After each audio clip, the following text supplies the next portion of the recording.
Okay, fine. Good evening. So, in the previous classes, we have seen introduction regarding the cement and followed by types of cement. And now we are moving towards testing parts of cement. Generally, we have two types of testing. First is field testing, and second one is laboratory-based testings. So, first we'll see about the field testing of cement. So, what are the types of tests we can do in the field? That is in the construction site. So first of all, when you receive a cement bag, you have to open it and you have to check whether any visible lumps is present inside the bags or not. Then the color of cement should be checked. So it should be generally grayish, greenish gray color. Then the next test is you have to thrust your hand inside the cement bag, and you have to check whether it is giving cool feeling or not. If it is giving a cool feeling, then the cement is in good state. So if it is giving some irritation feeling, then it is representing that the cement is not in good case for the construction purpose. Then another test is you can take a pinch of cement with your fingers and you can just feel between your fingers.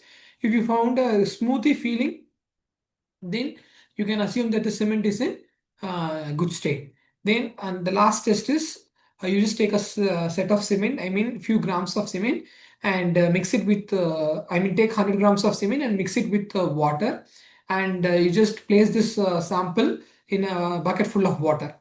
So gradually you just place this sample and at the bottom of the container, so that while taking the sample from the top of the water to the bottom of the sample, it should not, the shape of the cement paste should not be disturbed.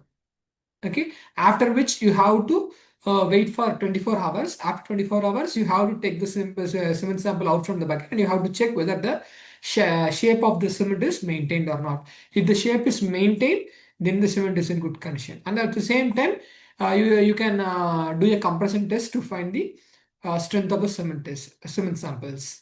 So if the strength is attaining based on the IS guidelines, so the cement is in good condition and it can be used for the construction practices. If not, if the criteria, if the above said criteria is not met, then you can discard the cement sample and you can.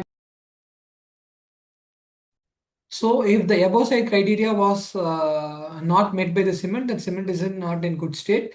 So you have to discard the cement and you have to buy the new type of cement for the construction activities. And next is laboratory based testings. So here we have few types of tests for such as the fineness test, setting time test, strength test, soundness test, heat of hydration test, as well as chemical composition tests are available. So in the case of fineness test can be done by sieving the cement sample. So you have to take 90 micron sieve and you have to take 100 grams of cement from the cement bag. Randomly you have to take 100 grams of cement.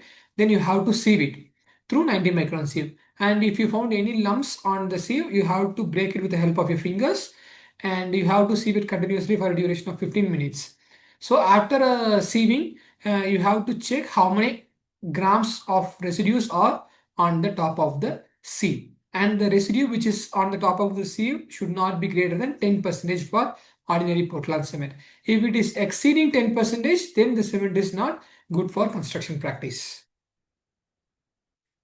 And the next type of test is standard consistency test.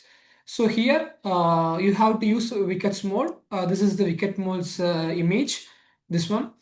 So here the Wicket is the person who formulated this test and who formulated this device. So the name Wicket comes from the inventor who invented this device.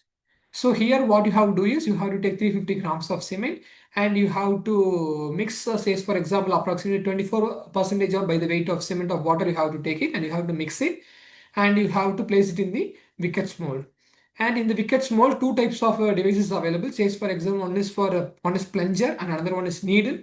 Plunger is used to find the standard consistency and the pink color which represents the needle which is used for the finding the setting time test. So for standard consistency test, you have to lock the plunger in the Wicket's mold and you have to release the plunger and you have to check how much the depth of penetration of the needle.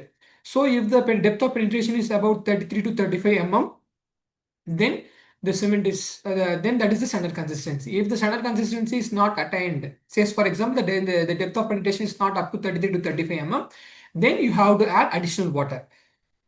says for example you have to additional water, says for example you have to add 2% of additional water. Then again you have to repeat the same procedure. You have to mix it and you have to place the sample, the Vickers Mold, and you have to release the plunger. And you have to check how much the depth of penetration of plunger to the cement paste. So this test has to be repeated until the depth of penetration of plunger is up to 33 to 35 from the top level of the scale. So if the depth of penetration is reaching 33 to 35 so you have to stop the test and you have to mention this is the standard consistency, and this water is more than sufficient to make the cement paste.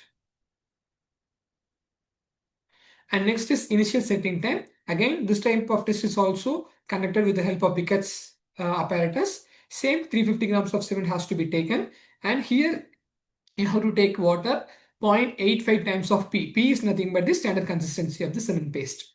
So how much percentage of water is being utilized for standard consistency? That into 0.85, that is 85 percentage. That time, that amount of water has to be mixed with 350 grams of cement, and it has to be mixed thoroughly, and it has to be placed in the Vickers mold.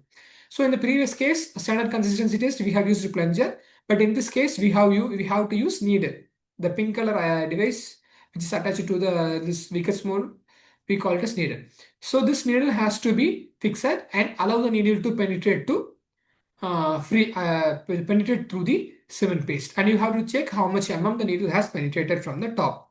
So if the penetration of needle is 33 to 35 from the top, then it represents that is initial setting time. So if it is not reached, so you have to wait for another 5 minutes and you have to allow the needle to pass through the cement paste, and you have to check how much it has passed. Again, if not, you have to continue the procedure for every 5 minutes. Here you will not use any extra water. The water which you have used previously is fixed. So here only thing is you are just using the needle to penetrate for every 5 minutes. So until you have to repeat this experiment when the needle is penetrating to 33 to 35 If it is reaching 33 to 35 then that is the final, that is the initial setting time of your cement. Generally, the initial setting time of cement is 30 minutes for ordinary Portland cement. Then in the case of final setting time, similarly, Vickers molds has to be used. So here, in addition to the needle, we have to use some circular attachment, which is shown in this figure. See, this is a circular attachment. You have to attach to the bottom of the needle, and you have to allow this needle to pass through it. And you have to check the penetration is not more than 0.5 If it is not going 0.5 then the cement has reached the final setting time. So generally the final setting time of cement is estimated to be 600 minutes or else 10 hours for ordinary Portland cement. Then next is setting test, sorry, strength test. So in the case of strength test, you have to take cement sand ratio of 1:3, where you have to take one part of cement, that is 185 grams of cement, and 3 parts of sand, that is 555 grams of sand. And that has to be mixed with P by 4 plus 3 percentage of the combined weight of cement sand mixture. That is the water. P is nothing but standard consistency of water which is required. Then by 4 plus 3 percentage of additional water have to be mixed, and it has to be placed in a 7.06 centimeter mold. Okay, then it has to be placed in a temperature of room temperature 27 or plus or minus 2 degrees Celsius, and it has to be waited for 24 hours. It has to be set for 24 hours, after which you have to take the sample and you have to demold from the mold, and you have to do the compressor test in the compression testing machine, and you have to find the strength of the cube samples. Average of 3 samples has to be done to ensure the accuracy level. Then the next one is soundness test. Here the change in volume of the cement paste will be estimated. So for this type of test, we will use a device called Le Chatelier device. This Le Chatelier device is mainly used to check the presence of free lime also. In addition to the expansion, this is used to find the free lime. So here, this is the copper brass. Here, the lids will be attached. Lids A and lids A is attached over here. So bottom and top of this brass cylinder is open.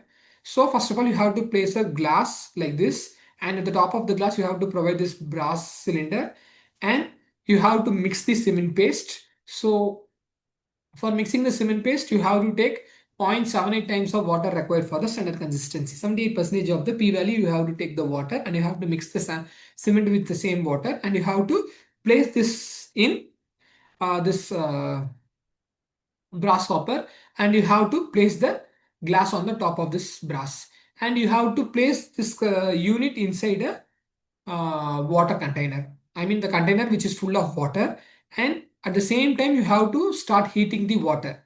So you have to heat the water, and within 25 to 30 minutes it has to reach the boiling point, that is 100 degrees Celsius, and the temperature has to be maintained for about 3 hours.